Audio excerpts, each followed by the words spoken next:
안녕하십니까. 새누리당 부대변인 대변인입니다. 오늘 브리핑을 하겠습니다. 박상옥 대법관 후보 청문회입니다.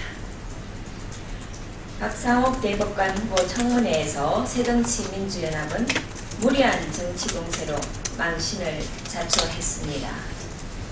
한 야당 청문위원은 검찰 67%가 가장 잘했다고 평가한 박종철 사건을 가장 부끄럽게 생각하는 사건이라고 왜곡 보도한 자료를 무책임하게 인용했다가 새누리당 김혜선 의원이 반박하자 꼬리를 내렸습니다. 정작 야당이 증인으로 부른 당시 고문경관은 검사들이 아주 까다롭게 캐물었다. 어떤 검사가 와도 밝힐 수 없었을 것이다. 라며 부실수사 의혹을 일축했습니다. 이 정도면 스스로 부끄러움을 알고 청문회 보고서를 채택하는 것이 순서입니다. 다시 하겠습니다.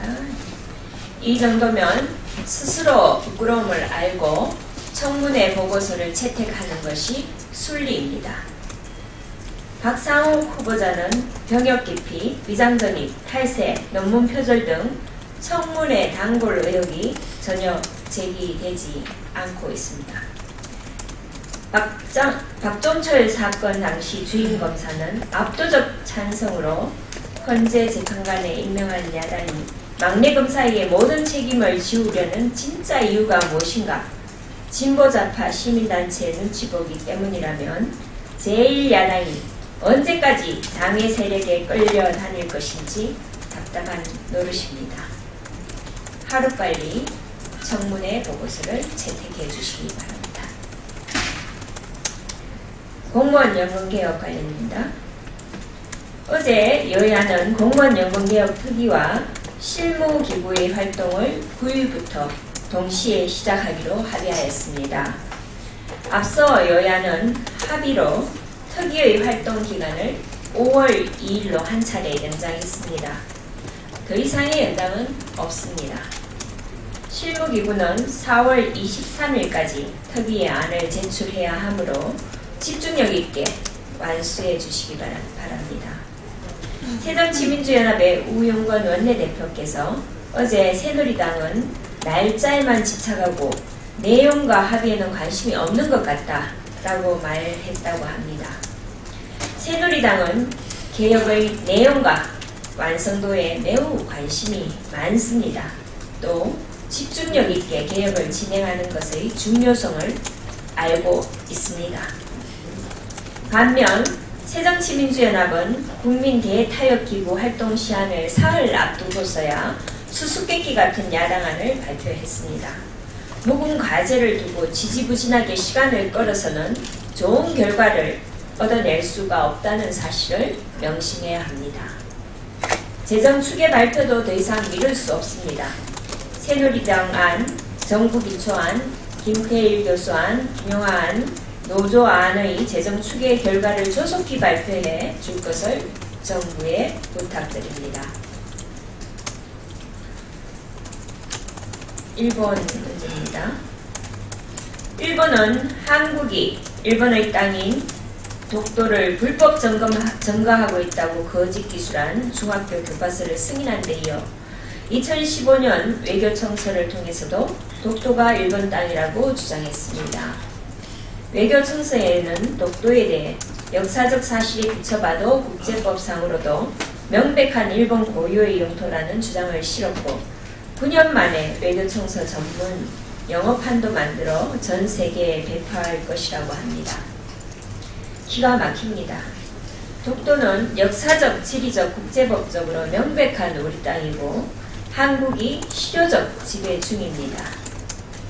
독도를 넘보는 것은 한국을 넘보는 것입니다. 지난 1월 아베 총리는 종전 70주년을 맞아 8월 15일에 발표될 아베 단화에 전쟁에 대한 반성을 담겠다고 했습니다. 그러나 지금 일본은 과거에 대한 반성은커녕 과거의 연장선상에서 한국 영토 침탈의 야욕을 보이고 있어 매우 유감입니다.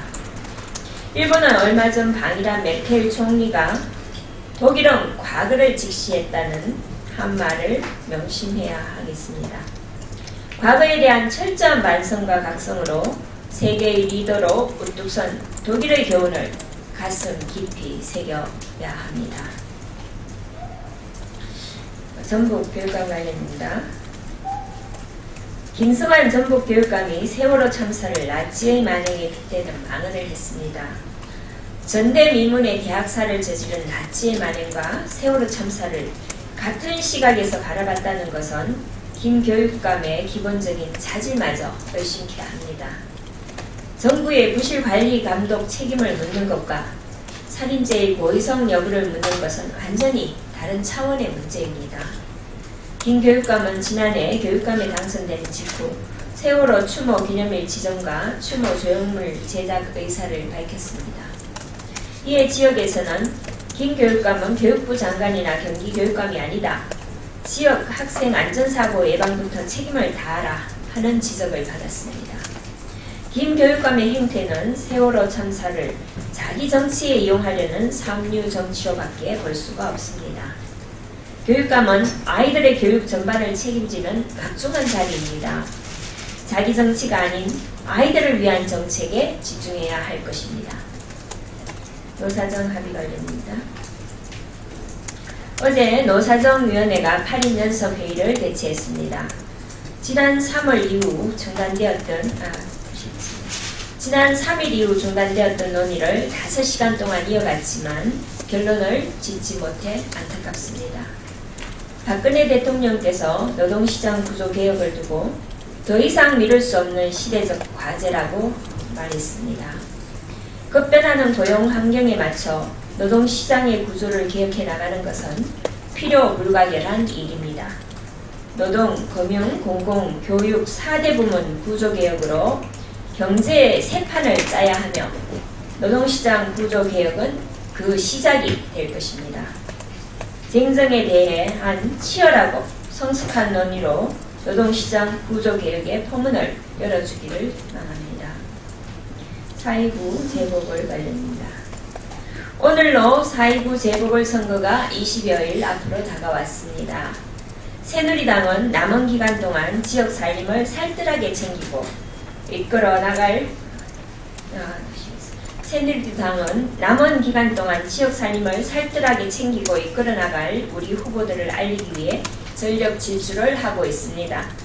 구 통합진보당 해산으로 치러지는 이번 선거로 인해 막대한 세금이 투입되고 있습니다.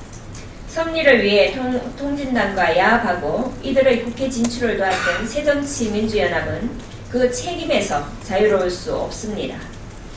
안보정당, 경제정당이라는 허울 좋은 구호를 앞세우고 뒤에서는 국민의 안보와 경제를 위협하는 생떼 정당을 심판해야 합니다. 경제는 새누리, 경제를 살릴 책임 정당은 새누리당 뿐입니다. 겨우내 얼어붙어 있던 우리 경제에 조금씩 훈풍이 불고 희망의 새싹이 돋기 시작했습니다. 기회를 놓치면 어렵게 핀 봄꽃은 금세 시들고 말 것입니다. 말이 아닌 실천으로 보여드리겠습니다. 지역 구석구석을 누비면서 지역 경제를 살리기 위해 매진하고 있는 4명의 후보들의 건승을